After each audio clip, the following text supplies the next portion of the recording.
All right. So we're going to the next one. Courage to wait. Then Abraham waited patiently and he received what God had promised. Hebrews chapter 6, verse 15. And I wrote, I work in a retail pharmacy, and our patients expect us to tell them how long it will take to prepare and dispense their prescriptions.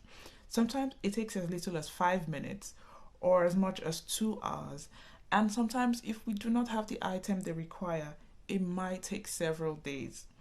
Patients often prefer to know how long the processing of their prescriptions will take in order to condition themselves to wait. Some hang around the pharmacy while others go for a coffee and return when they expect their prescription to be ready for collection. Another set simply take their prescription to another pharmacy if the waiting time is more than they can afford. So you see, waiting is a big deal. But would it not be nice if God could give us exact times when our prayers would be answered? I know I would love that because it will help me prepare my mind for the long haul and keep myself busy in the meantime.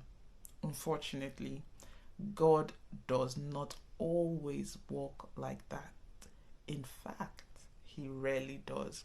So, this is about waiting, guys. And I just shared a story about, I work in community pharmacy, and our patients want us to tell them while we prepare their prescriptions, they want us to tell them how long is it going to take. And this is how we all are as human beings. We want to know how long something is going to take. Is it going to take 5 minutes? Is it going to take 2 hours? Is it going to take days? Just you tell me how long.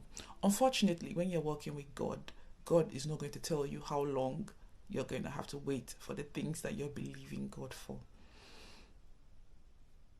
I'm sorry, that's just not how He works. God is a king. He is sovereign in His ways, and He is not bound by time.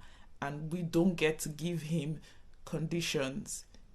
He's only told us to have faith and to trust Him and to believe that He loves us, and He will never do anything that would destroy us. That everything that He does for us is out of love. So that's all we have from God. So we're all going to get to it. That's it. That's all. That's how God works. He's not going to tell you, oh, you're going to have a baby in 2 years. He's not going to tell you, oh, you're going to be healed next year. No. He's just going to tell you, look, I love you. I am working on your request. And yeah, that's it. Wait. If you don't have patience, you can't work with God. I'm sorry. That's just the truth. If you're someone who is always in a rush, I want it now, I want it now, I want it now, it's not compatible with the Christian life, I'm afraid. You're going to have to learn to wait.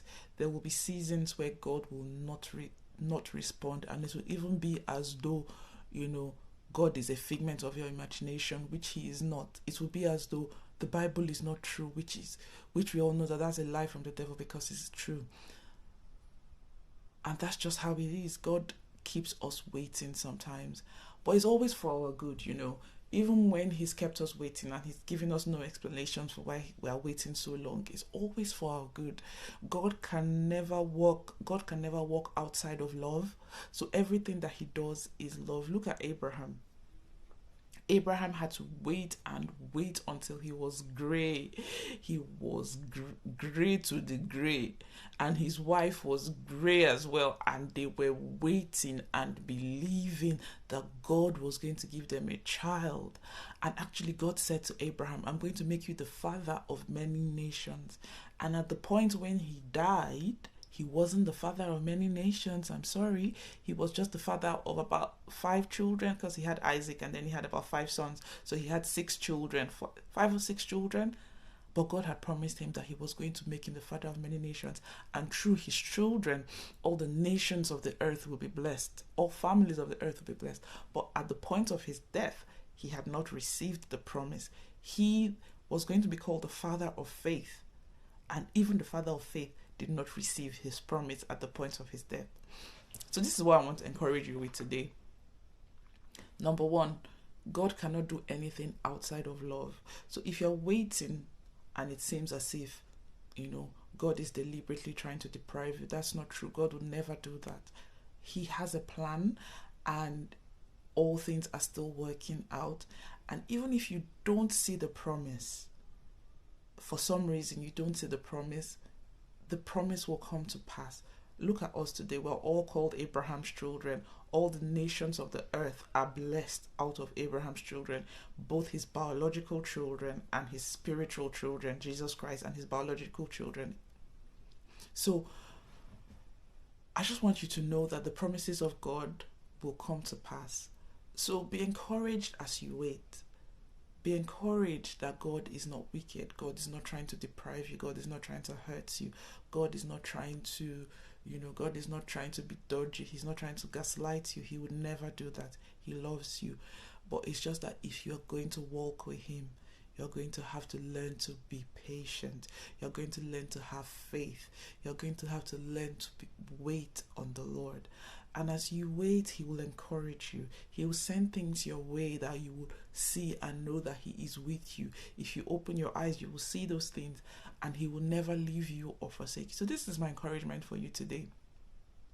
God keeps everybody waiting. He's a king. That's how kings behave. He keeps us all waiting. He doesn't tell us when. He doesn't tell us how. He doesn't tell us for how long. But we are encouraged that he loves us. We are encouraged that he would never do anything that is against us. He will never do anything to hurt us. And so even in our waiting season, we still thank him, we still praise him, and we still derive the courage to wait. So I hope this has blessed you today. Until I see you next time, stay focused, stay encouraged. God bless you.